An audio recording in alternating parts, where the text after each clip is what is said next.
ரொம்ப பெருமையா இருக்கு சமையல பார்க்க. இன்னைக்கு நாங்க கத்தரிக்காவும் கிழங்கும் தக்காளி பழம் போட்டு ஒரு குழம்பு வைப்போம். செந்தூரன் என்ன சாப்பாடு சாப்பிடுறீங்க? பிட்டு, உருளைக்கிழங்கு பொரியல், கத்தரிக்காய் பொரியல், பச்சை மிளகா. சரி சாப்பிடு, நான் சமைச்சு தரேன். நீங்க என்னப்பா பட்டையெல்லாம் அடிச்சிட்டு வந்திருக்கீங்க? இங்க பாருடா, முருகா போற்றி. சாப்பிடுப்பா, நீ சாப்பிடு. இப்ப நாங்க முதல்ல ஒரு சட்டிக்குள்ள தண்ணி எடுப்போம்.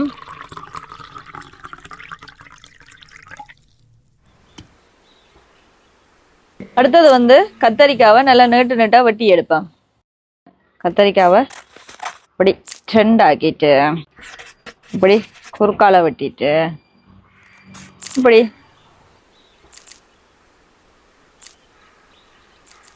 இப்போ நாங்கள் கத்தரிக்காவை வந்து வெட்டி தண்ணியில் போட்டு வச்சிருக்கிறோம். கன நேரமாக ஊற விடக்கூடாது. உடனடியாக நாங்கள் அடுப்பை பற்ற வச்சிருவோம்.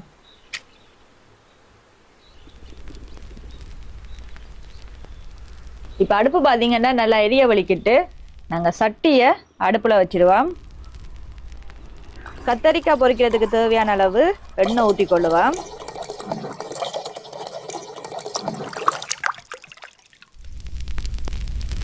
எண்ணெய் பார்த்தீங்கன்னா நல்லா சூடாகிட்டு இப்போ நாங்கள் கத்தரிக்காவை போட்டு பொரிச்செடுப்போம். கத்தரிக்காய் வந்து கன நேரமாக தண்ணிக்குள்ளே ஊற வைக்கக்கூடாது, எண்ணெய் குடிச்சிடும். அதே நேரத்தில் நாங்கள் பொரிக்க உப்பு மிளகாத்தூள் ஒன்றும் போட தேவையில்லை. கத்தரிக்காய் வெட்டிட்டு கழுவிட்டு அப்படியே பொரிச்செடுத்தா சரி.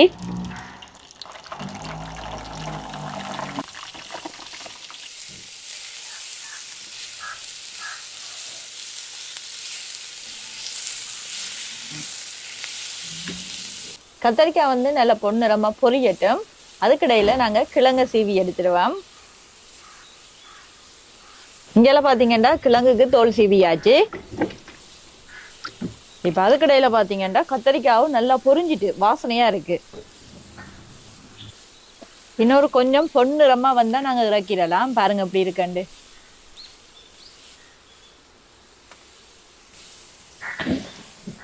பாருங்க கத்தரிக்காய் நல்லா பொன்னிறமாக பொரிஞ்சிட்டு இப்போ நாங்கள் இறக்கிடுவோம்.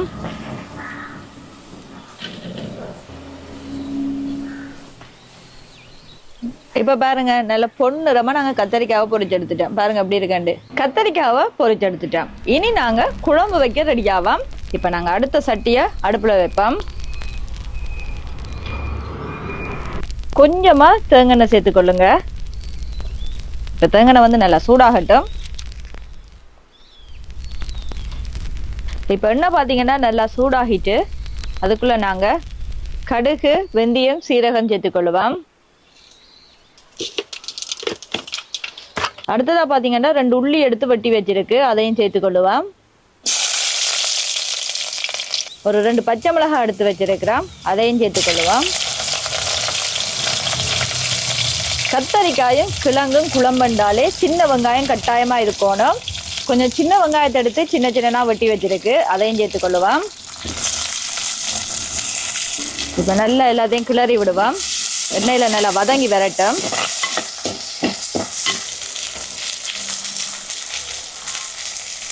ரெண்டு குண்டு மிளகாய் எடுத்து வச்சிருக்கு, அதையும் சேர்த்துக்கொள்ளுவோம். இப்போ நாங்கள் தோல் செய்ய வச்சிருக்கிற கிழங்கை வெட்டி எடுத்துடுவோம்.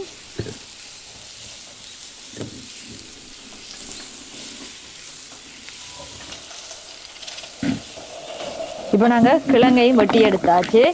கிழங்கையும் நல்லா எண்ணெயில் வதக்கி எடுப்போம். அடுத்ததா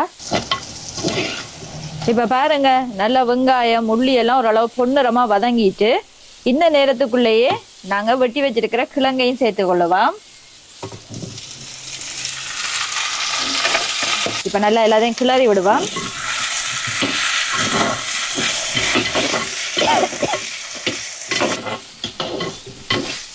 கிழங்கு வந்து நல்லா எண்ணெயில் பொரியட்டும்.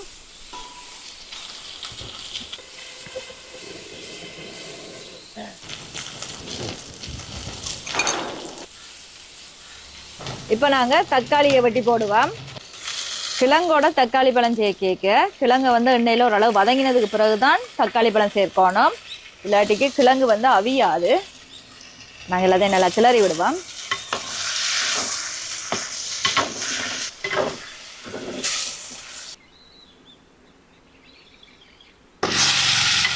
இப்ப பாருங்க நல்லா தக்காளி எல்லாம் மசிஞ்சிட்டு எண்ணெயிலேயே இந்த பாருங்க எப்படி இருக்குன்னு. இப்ப இந்த நேரத்துல நாங்க தேவையான அளவு தூள் சேர்த்துக்கொள்ளுவோம். முக்கியமானது தீபாவளி சமையல் தூள் ஒரு கரண்டி, 1.5 கரண்டி போல தூள் சேர்த்துக்கொள்ளுவோம். அடுத்ததா கருவேப்பிலை சேர்த்துக்கொள்ளுவோம். அடுத்தது நாங்க எடுத்து வச்சிருக்கிற 2வது தேங்காய் பாலை சேர்த்துக்கொள்ளுவோம்.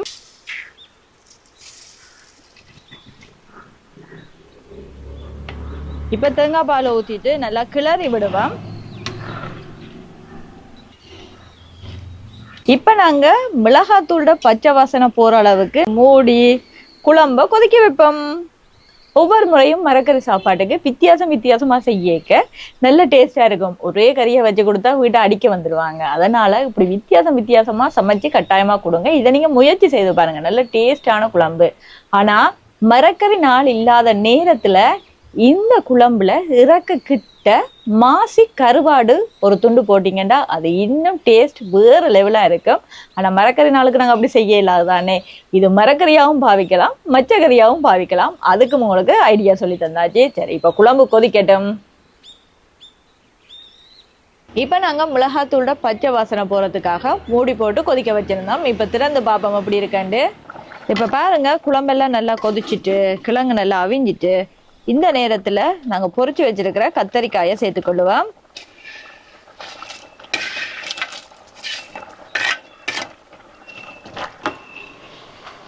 இப்பதான் குழம்புக்கு டேஸ்ட் தரக்கூடிய உப்பையே நாங்க சேர்க்க போறோம். இப்ப கத்தரிக்காய் போட்டதுக்கு பிறகு ஒரு கொதி கொதிச்சா காணும் உடனே நாங்க தேங்காய் பாலை விட்டு கறியை இறக்கிடலாம். ஆனா இல்ல, இந்த தேங்காய் பாலோட நாங்க முக்கியமான ஒரு பொருள் சேர்க்க போறோம். இப்ப நாங்க புளி எடுத்து இத முதலாவது தேங்காய் பால்ல கரைச்சு எடுத்துக்கொள்ளுவோம்.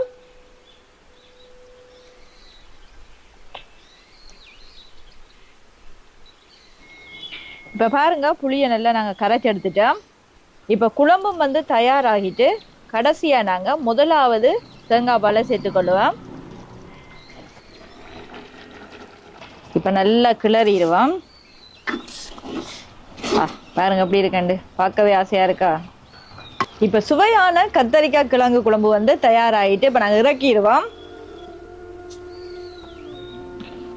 குழம்பு ரெடி ஆயிடுச்சு. சோறு ரெடி. சோறு, பருப்பு, வெண்டிக்காய் பொரிச்சிட்டு தக்காளி பழம் எல்லாம் போட்ட குழம்பு, அப்பளம், மிளகாய் பொரியல், இதோட நான் செய்த கத்தரிக்காயும் கிழங்கும் போட்ட குழம்பு. பாருங்க நல்ல கத்தரிக்காய் கிழங்கு எல்லாம் நல்லா அவிஞ்சி வந்திருக்கு.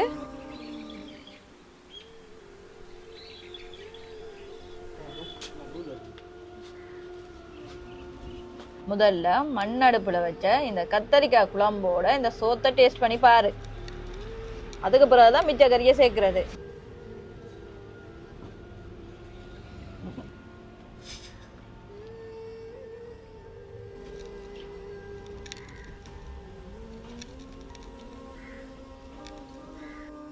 கோயில்கள்ல அன்னதானம் சாப்பிட்ற மாதிரி இருக்கு.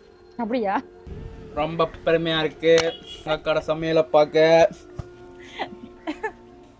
நல்லா இருக்கு. உப்பு புளி எல்லாம் காணுமா? எல்லாம் காணும். Wait wait wait wait wait wait wait wait wait wait.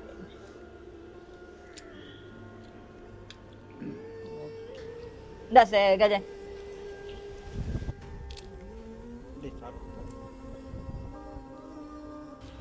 கேமராமேனுக்கு படத்திருந்தெல்லாம் ஆங்கிள் வைக்கிறாடா. இன்றைக்கு சுவையான ஒரு சமையல் காணொளி. ஆனால் அதுக்கு உப்பு காணுமா புளி காணுமா ரெண்டுமே எனக்கு தெரியாது. நீங்க சொல்லுங்கடா. நல்லா இருந்துச்சா? உண்மையாவே நல்லா இருந்துச்சு. உண்மையா நல்லா இருந்துச்சு. மண்டைய ஆட்டுறாங்களோ பண்ற மாதிரி. சரி, இது போல இன்னொரு சமையல் காணொளியோட உங்களை நான் நாளைக்கு சந்திக்கிறேன். பாய்.